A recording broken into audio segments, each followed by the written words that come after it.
Hey, this is Bills Vader, and you're now listening to the Wandering Buffalo podcast with your hosts, Andrew and Justin. May the Bills be with you. Go Bills.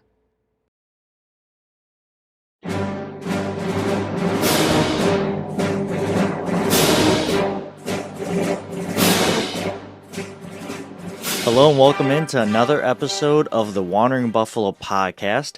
My name is Andrew Chang, and alongside me is my co-host Justin Goddard. Justin and I have a really fun episode lined up for you. I can't really think of another adjective really to explain it because I'm just really excited because we have some really important news to tell the people. So we'll save that at the end. But as always, you can find us on most social media and podcasting platforms, and even on YouTube by searching up The Wandering Buffalo Podcast. You can find me and my co-host Justin Goddard on Twitter by searching up Two Changs and JGods22.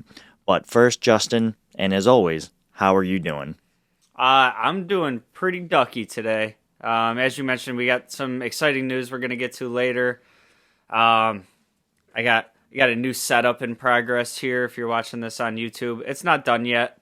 It's a work in progress, but that's the start of it. So pretty excited for some of the stuff we got going on right now. How are you today? Awesome.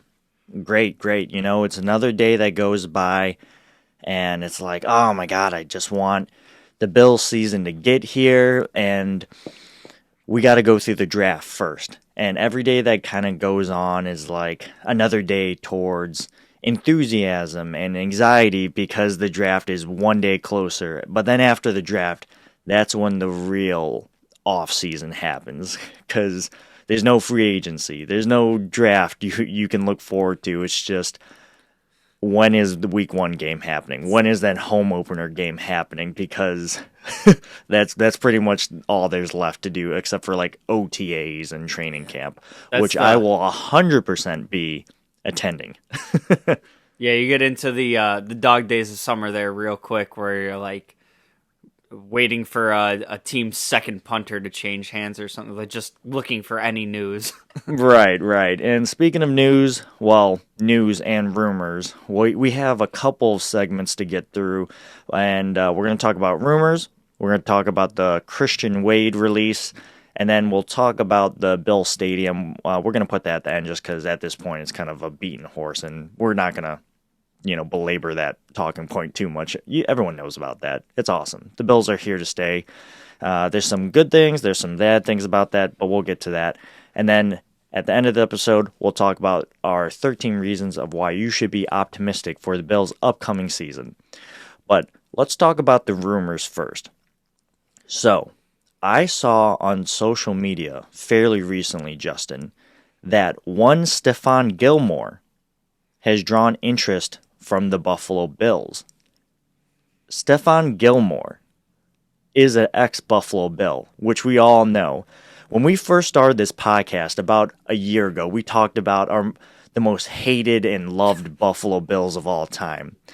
And we put Stephon Gilmore as one of the most hated Buffalo Bills of all time. And I personally said that, like, I didn't think this man liked the Bills whatsoever because when he got drafted and he shook Roger Goodell's hand and he was holding that jersey, he had the most blank look on his face, kind of like, okay, I guess I'll go here. Like, you could tell he was just like, crap, I'm going to Buffalo.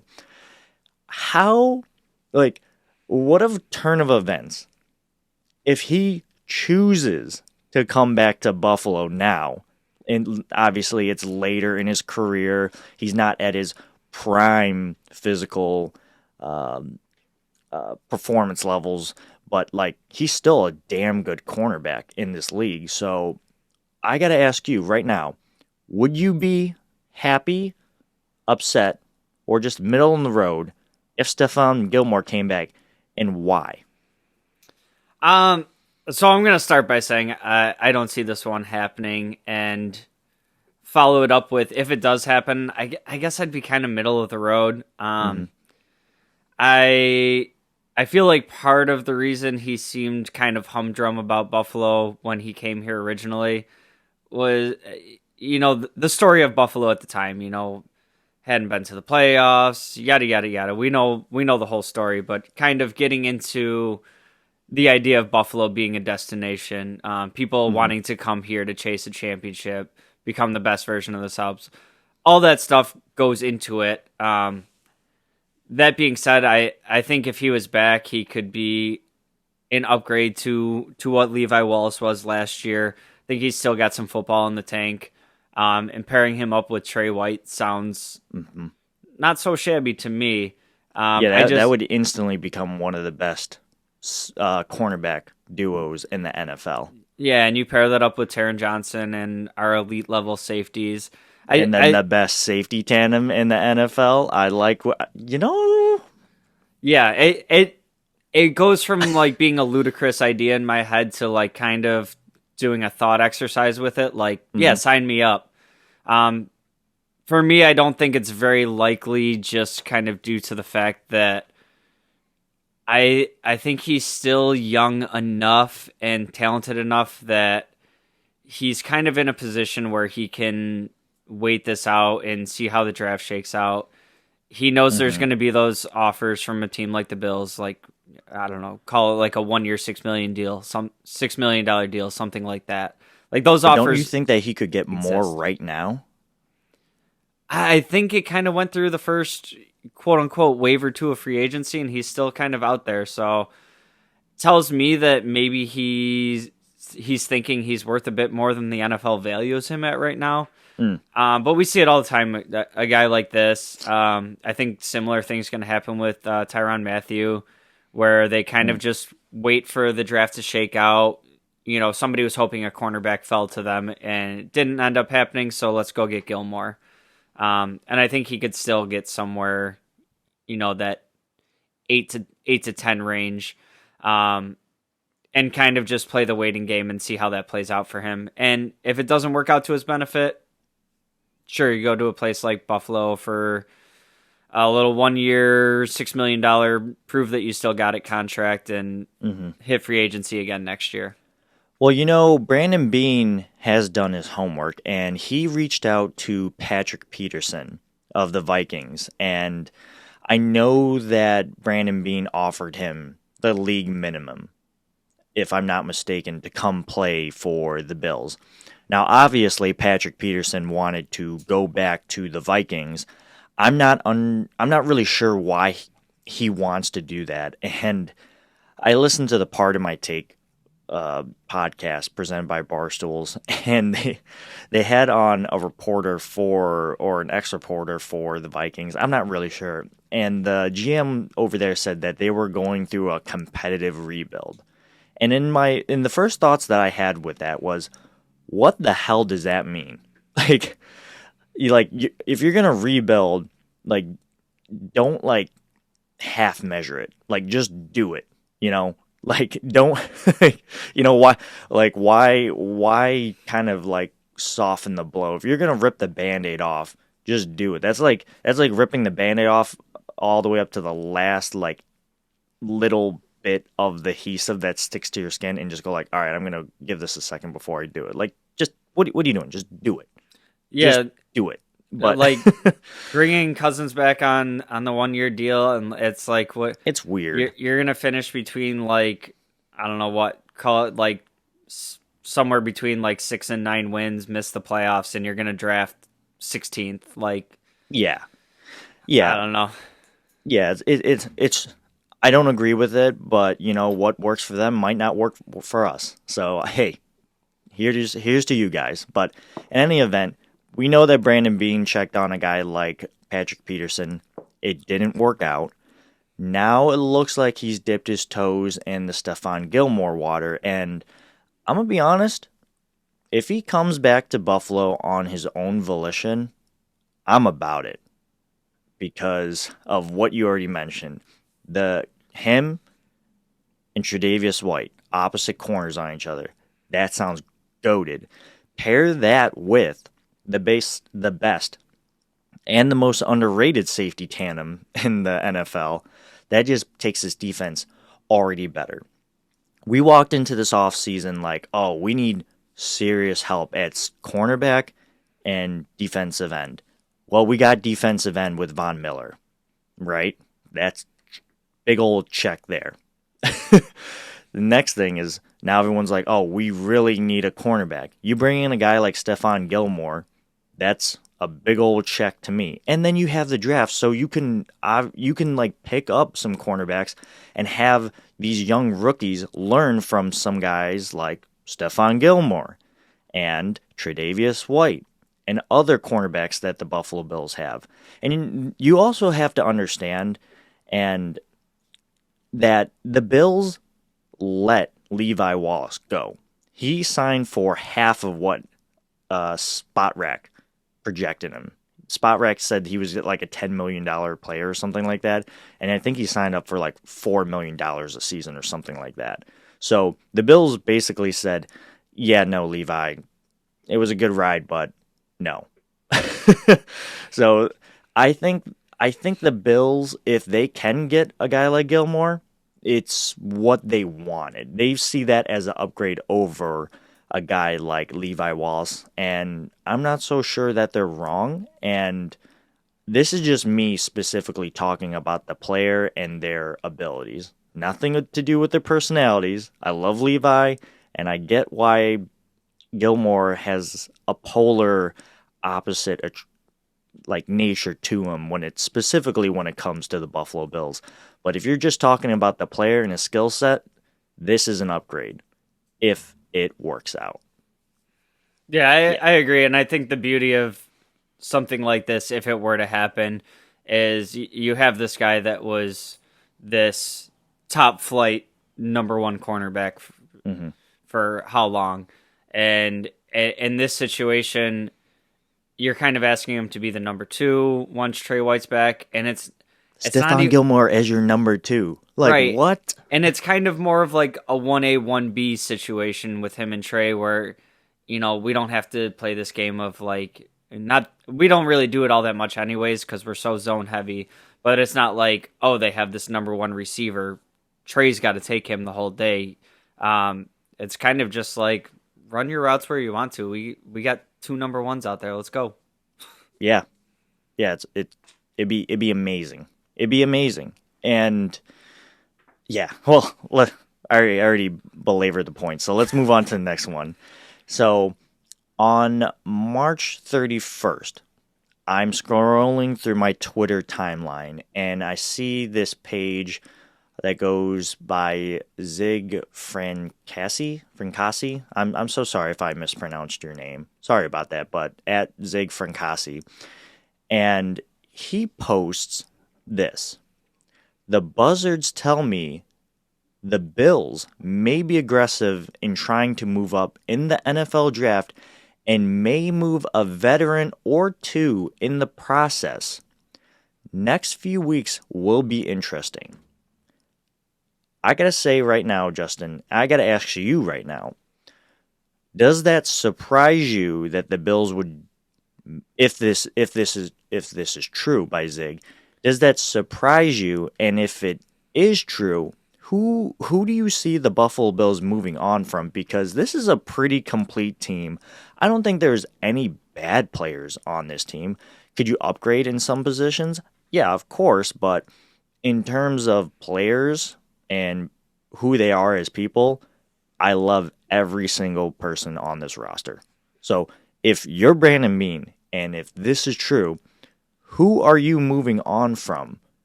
And what are you moving on from to get? What's the opportunity cost? So I guess this one's challenging to me because it's so vague, right? And right.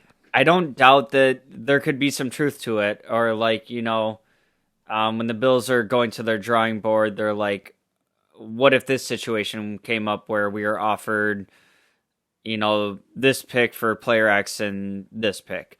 But it's just referring to in the draft, veteran players, So in my mind, this immediately goes to like doomsday scenarios of like, well, are we talking about Diggs? Like a more moderate, something I could see happening. Are we talking about Tremaine Edmonds?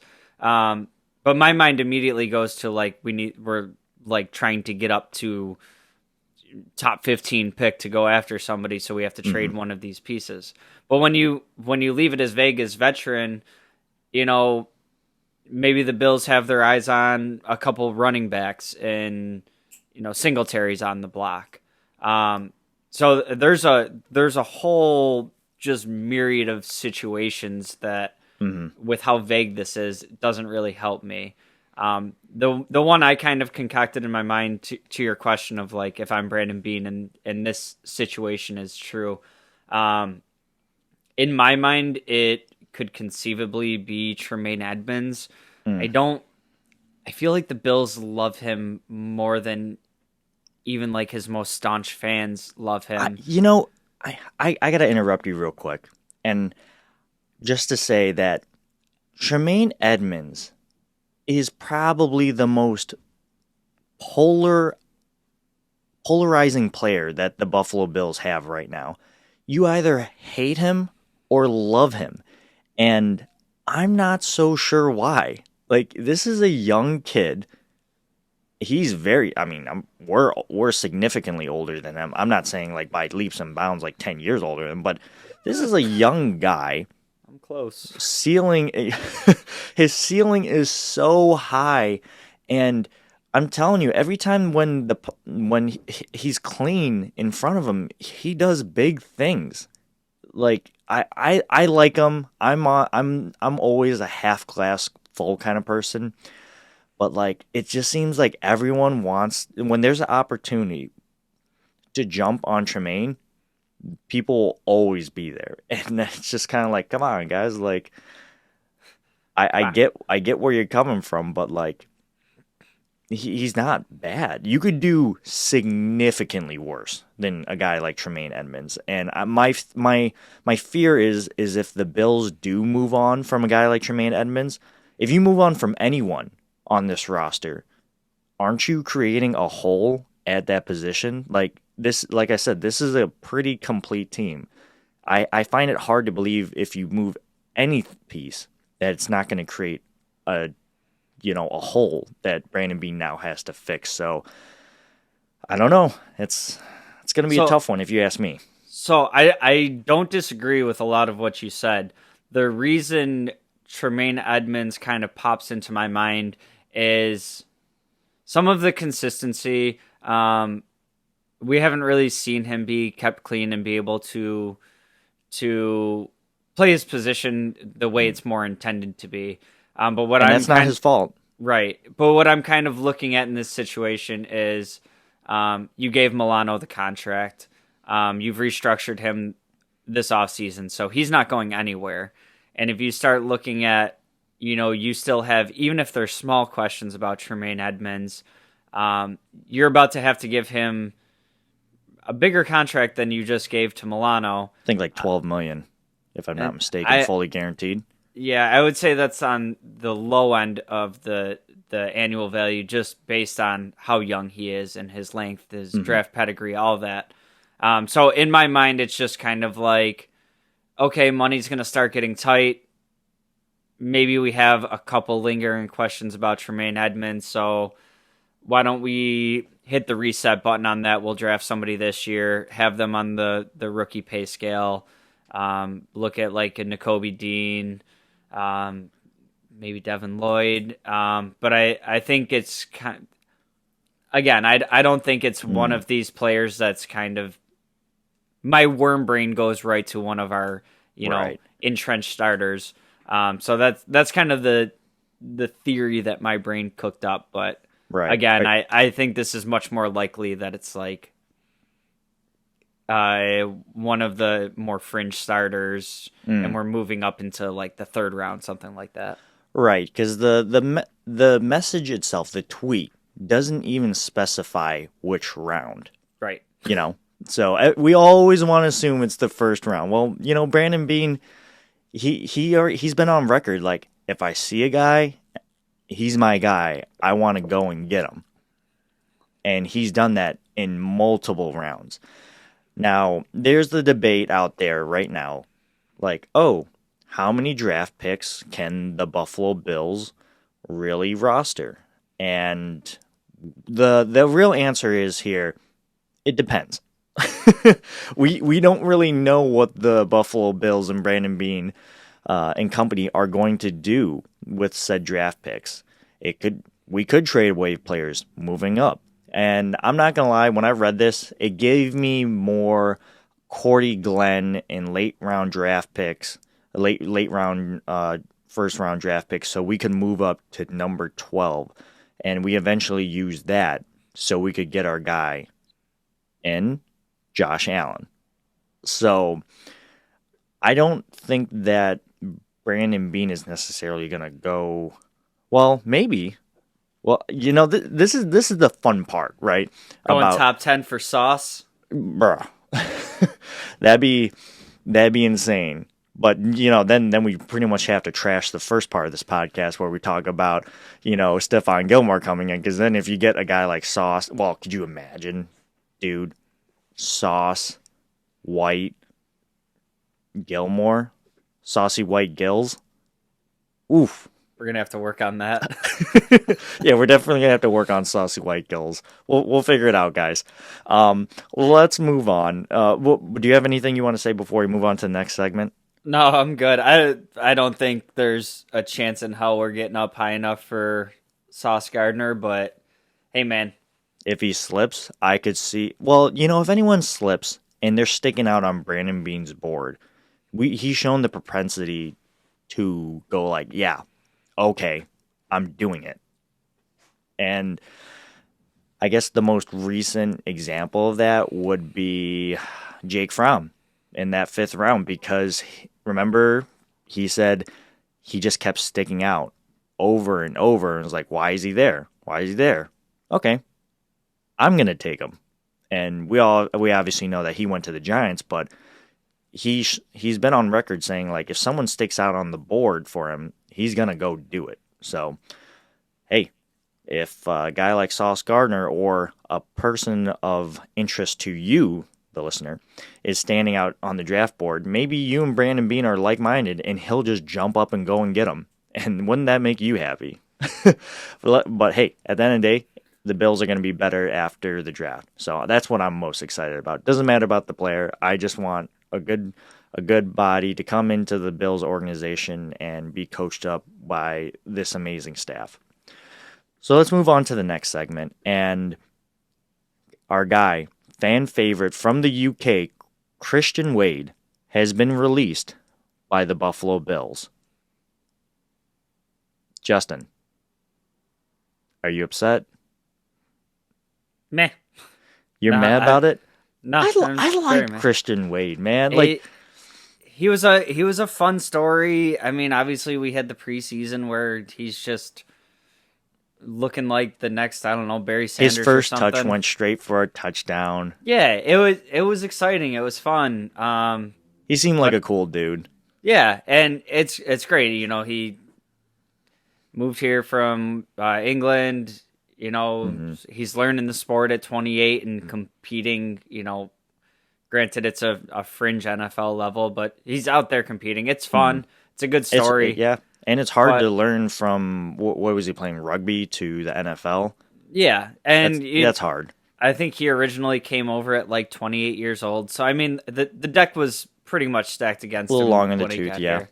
Yeah, and it was fun. I was excited for, just the idea of watching him a little bit more. Mm-hmm. This is one of those types of situations where when we have the fringe roster players that become fan favorites, I kind of defer to the coaches on these, because I don't see Christian Wade in practice all day, every day. And I have to trust that if this dude was blowing up on a team that was struggling with running back play last year, that we would have maybe seen him, get called up to be the third running back for a game or two. And we just never really saw that. So it was a fun journey. I would like to see maybe he gets to take a swing somewhere else, but it wasn't all that surprising to me. Yeah, and I think people are going to put a lot of stock into what you just said, and that's his story. Coming from the UK, Christian Wade, and then he has immediate success with that long touchdown run. The Bills stash him on the practice squad at being the extra guy, the player exempt. And then it was really cool because then we got another UK guy in F.A. Obada who comes and actually makes the roster. So we got 2 UK guys playing here on one Bills drive. So that was really cool for a little while and a really cool story. But like you said, the writing was kind of on the walls, right? We have 2 back-to-back third-round picks and Devin Singletary and then Zach Moss. Then we get Matt Breida. And then we get, what's his name? Oh, my God. It was Yeldon before Breida. No. Well, yeah, but forgetting his name. He just signed with the Giants. Had Antonio Williams, baby. And they bring in Antonio Williams. They elevate him over a guy like Christian Wade. And then we just signed Duke Johnson in the offseason. So, yeah, and even before then, they were considering picking up McKissick. So, yeah, you're right. I definitely think the writing is on the wall. So, I guess all I have to say is that, hey, Christian, best of luck to you moving forward. You'll be a Buffalo Bill forever in this community. Hands down. Once a Bill, always a Bill, all right? So I'm really excited for that and where his future takes him in the NFL. And if not in the NFL, where his life takes him. So it's going to be a cool story and a little chapter in his life. Let's move on to the last segment before we go into break, and that's the Bills Stadium. So we already talked about this a little bit. Maybe we did, maybe we didn't. At this point, it's, you know what's going on. The Bills are here for the next 30 years, I believe, because that's what the agreement was. It's like a $1.4 million, and I'm using air quotes here, $1.4 million project. The Pagulas, the Pagulas are going to pay for any extra overages. New York State and Erie County are going to be pitching in. And the real cool thing about this is that if the Bills do leave Buffalo, which I hope never happens, that the team will pay back the cost for the stadium. So I get the approach with this, and I'm not going to get into what some people might consider wins or losses, but I will focus on this, and that's the Buffalo Bills are going to have a new stadium built in basically the same location. So yes, what's that quote from How I Met Your Mother? Like, new is always better. Barney always says that, right? New is always better, you know? So, and this is good because we're going to get they're going to get an upgrade in stadium, but the best part about this is that it's being built across the street. So when they do finish that project, there's not going to be a lot of changes in terms of where you go, when you go, how much in terms of like parking and whatnot, because that stuff stays the same because it's in the same area. And there's probably some stuff that I'm missing here, but I'm excited for it because, hey, it's not bad to get out and get to, even here from Rochester, and even if you're out of town. So I don't know how you feel about that, but I'm pretty jazzed up. Yeah, I wasn't really overly concerned with too much with the stadium other than the deal getting done. Jazzed that the team's going to be here for 30 years. You said that the clause in there is like if the team moves, that the money has to be paid back. Nobody's going to relocate $1.4 billion. So the Bills are in Buffalo for the foreseeable future.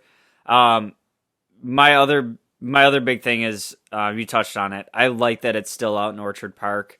I just think the idea of putting it in downtown Buffalo and trying to squeeze it on the waterfront or something. You'd have to uproot so many people from the first ward. It's not. You'd have to change the whole city infrastructure. You're building parking lots tailgating is going to be difficult. I think you've been to a game in Cleveland, right? I think you told Oh us my kind of God. about your quote unquote tailgating story in Cleveland. That was Like, you can't have that with the Buffalo Bills. You can't have to, walk 10 city blocks from the parking garage that you were at to go to the. No, that's not how Buffalo does football. So I'm happy about that. And I guess the one downside to me is I wanted a retractable roof personally. Is what it is. But this one covers like 80% of the people. So Yeah, I don't care about me. I care about if we get say that what was it week 12 or whatever with New England. Oh, the game that I went to. Yeah, some ridiculous game like that. Like, just let me close the roof for this week. But it is what it is on that front. I like that it's extreme conditions. Yeah, give me some snow. Give me. But those are pretty historical games. I mean, yeah, the Colts snow game I'll call historical, but you were there for that snow game. Yeah, that Patriots game, but that was in no way historical. That was just a good old fashioned show. Yeah. Okay. All right. I've edited myself. Well, yeah. Hey. Yeah. No, I agree because like when I was at that wind tunnel of a game, I was just standing there in the stands, and I was like, oh my God. I didn't even realize. I feel like I could fall forward a little bit, and this wind will push me back up. We're having fun. Yeah, I mean, I had fun. I had fun, but yeah, I don't know. Regardless, bottom line, the Buffalo Bills are going to be back here in Orchard Park for the coming year, so got to be excited about that. Speaking of reasons to be excited, we got to get to our segment of reasons of why you should be optimistic for this upcoming season. But before we get to that, we're going to take a quick break. Stick around. We'll be right back. Hey, this is Bills Vader. Now back to the show. Welcome back, everyone. Welcome into the second half of this episode here on the Wandering Buffalo podcast. I am your host, Andrew Chang. You can find me on social media by searching up Two Changs. You can find my co-host, Justin Goddard, here on social media by searching up JGods22. Fellas, ladies, everyone, just welcome back. It's a great day to be a Buffalo Bills fan, and we got to get to our segment of 13 reasons of optimism for the upcoming Buffalo Bills season. So just to recap, and the idea of what this is 13 seconds represents the 13 seconds that went by when the Bills could have advanced in the divisional game against Kansas City, but we know what happened, and it hurts. So Justin and I had this idea like, hey, instead of 13 seconds of pain, let's come up with 13 reasons of why this is optimism. So number 1, we said Brandon Beane. Number 2, Gabriel Davis. Number 3, Tre'Davious White and the medical staff. Number 4, defensive line improvements. Number 5, Buffalo has become the destination for free agents, not the tradition. That'd be weird. Number 6, Bills wide receiver rooms will improve. Number 7, Rick Bates situation. Number 8, safeties. Number 9, draft optimism. And then today's reason, number 10. I feel like Count Dracula or the vampire on Sesame Street. And today's episode is presented to you by number 10, Dawson Knox. And I got to give this one up to you because you mentioned this on the pre-show, and I was like, how could I not pick a guy like Dawson Knox? And Dawson Knox is this week's reason of optimism because he had a breakout season last year. There's no way to deny that. And it's weird because I feel like Dawson Knox was also a very polarizing player up until last year. He was one of those players that you talked about and you're like, oh my God, Stonehand Knox. Or like people would say, like, just wait. If he puts it together, great things are going to happen. Great things are going to happen. And then there's the other half of people who are like, well, okay, I'm willing to wait, but like, how long do I got to wait? Like, because this is a 3rd round pick. Nothing's happening. We should just trade him. We should just get someone else in. And then last season, he pops off. He delivers. Our patience finally paid off, and I couldn't be more excited for a guy like Dawson Knox because he's like a walking highlight reel when he gets the ball in his hands, and he's quickly become a favorite option for Josh Allen. They always say that a rookie's best friends and a rookie quarterback's best friends in this league is a good tight end. Josh didn't really have that kind of going in, right? He had Charles Clay, and then Charles Clay moved on.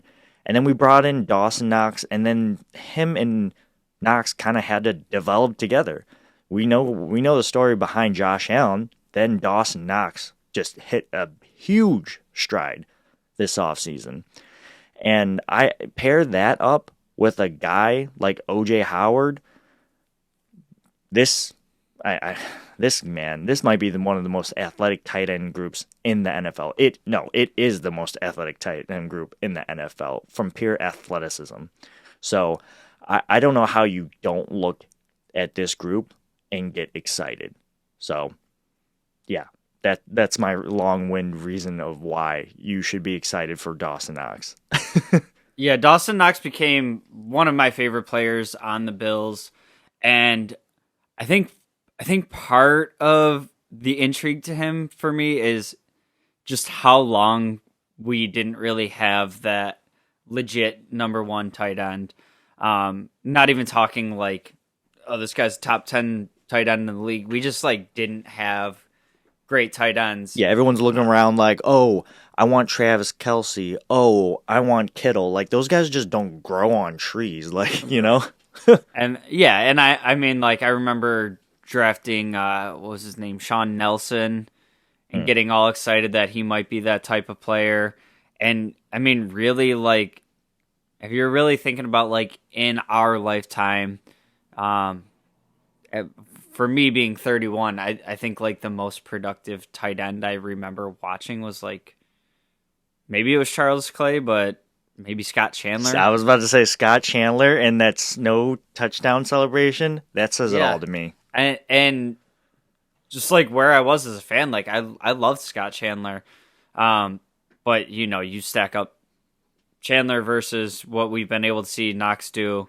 I mean, I guess even kind of towards the tail end of 2 years ago, and then this past offseason, I think he just gives you so many options with who he is as a player. And we always talk about this Bills team, you know, it moves through the wide receivers and Josh Allen and, you know, not much run game, not much tight end production. Well, Dawson Knox was still developing, and if we see him continue to play at the level that he was at last year, you put O.J. Howard into it, you know, we might see a team be able to run a little bit more tight end heavy formations. You know, I think there's also a part of it that you like, maybe we were running 4 or 5 wide receiver sets because we weren't getting production at the tight end. So that tight end has to be enough of an impact to take one of your other receivers off the field.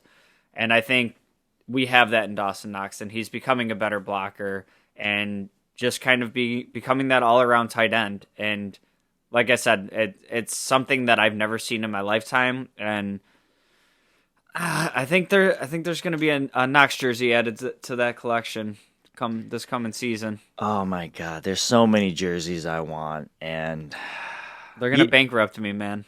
I know. And this is such a great problem to have. But okay, I'll say this about Dawson Knox, and then, you know, we can wrap up. But Dawson Knox understood that after his rookie and sophomore year, and even the year before, like this most recent year, that he wasn't at his best, and that he could be better. So what does he do in those off season? He works a lot with the jug machines. He's been on record saying that. He's been doing a lot of hand-eye coordination work with tennis balls. And then he went to tight end university. This just goes hand in hand. If you ask me personally, this goes hand in hand with growth mentality, that you can be better. You can work to become better which resonates so well with a guy like Sean McDermott and Brandon Beane. So it's almost like, are we shocked that he got better? Because we know that everyone on this team, if the Buffalo Bills draft you, you have that DNA. You have that DNA that you want to be better, that you have this camaraderie with everyone in the locker room to push and better and love each other and just really just get after it for the ultimate goal of success and ultimately bring home a championship caliber team Lombardi trophy to the 716. So I guess I shouldn't be shocked, but hey, I'm just very happy that we have a guy like Knox on this team. Justin, you want to say anything before we wrap up this episode? Yeah, I'll just tie it up real quick with kind of Dawson Knox tying into some of our previous reasons for optimism, and just kind of Brandon Beane as a general manager taking these swings at the plate and betting on these guys with the right DNA, like you mentioned, and the traits. And the traits and the tools, the upside. You can have traits, but if you don't got that DNA, right, you got to have both. And so you start looking at, some of the other guys that maybe we weren't overly impressed with year one, like Boogie Basham. Maybe if people aren't really sold on Groot, some guys like that are. It's kind of just always in the back of my mind now. Of Josh Allen took that giant step in year 3, Dawson Knox year 3, Ed Oliver year 3. All these players that have these high-end physical gifts and that right DNA that brought them to this team. The steps that they were able to take 2-3 years into their career. So that gives me even more optimism for, we're talking about the draft that can come in and help improve this team. So as you're recapping them every week, I'm not even as we're doing it consciously realizing that they're all tying together, but they are. But they're really ending up to tie together like that. And it's awesome. That gets me optimistic in itself. Right. Well, Justin, I think that was a great episode. So with that being said, that's going to wrap it up for today's episode. Thanks for listening. Make sure to like, comment, subscribe, and review our podcast. Oh, wait, Justin. I almost forgot about the announcement. I was going to say. Whew, I almost messed that up. So, as you know, or if you may or may not know, we've been podcasting for a little bit over a year now. And when we were a couple weeks in, we got to join Built in Buffalo Podcasting Network with DM3, Akeem, and the rest of the characters that they have over there. And we have nothing but positive things to say about that network. They've helped us so much, and honestly just helped us grow into who we are today, and it was a great team network thing. That being said, we did not make this decision lightly, and I mentioned this to one of the people, and you'll understand what I mean by people here in a second, but I felt like Von Miller when he left the Rams in free agency. He was like, man, I feel like I got to break up with my girlfriend, but she did nothing wrong. That's pretty much how I feel. And I'm saying this to tell you, the listener or viewer at this point, that we at the Wandering Buffalo podcast, Justin, Jacob, the behind the scene guys, that guy that you haven't seen, and myself have decided to take a leap of faith and leave Built in Buffalo and join the Buffalo fan base here.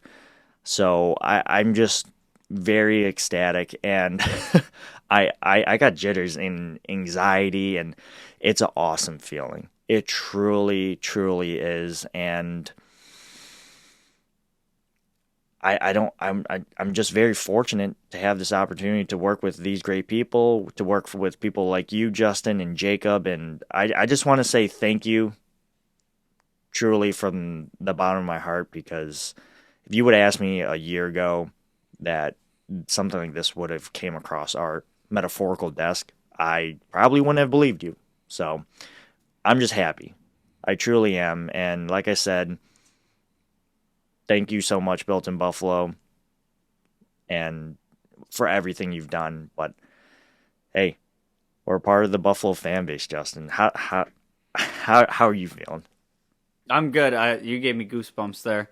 I don't want to spend too much time on it because I think you painted a very beautiful picture there. We know that you're the wordsmith of the two of us. I don't know about that. But I wanted to echo your sentiments. Just thanks and gratitude for Built in Buffalo taking a chance on us, helping us get to the position that we've gotten to. We've met some amazing people there. Some have come and gone, but I still keep in touch with a lot of the people in the group, and just really feeling blessed for the opportunities that we were able to receive and the people that we were able to meet, and just kind of where we are now from where we were a year ago, and what the next chapter can look like. So, yeah, me, you, and Jake.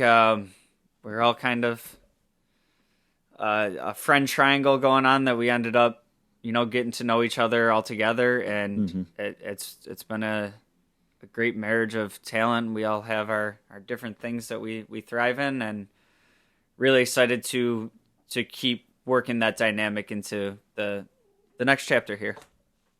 Well said. Well said. Well, that being said, that's going to wrap it up for today's episode. Thanks for listening. Make sure to like, comment, subscribe, and review our podcast, and obviously check out what we got going on at the Buffalo fan base. We got big things coming, big things on the horizon, so I'm very, very ecstatic about that. But you can always find me on social media by searching up Two Changs. Justin, where can the people find you? You can find me on any social medias at jgods22. And you can find our podcast by searching up the Wandering Buffalo Podcast. Thanks for listening, and as always, Go Bills!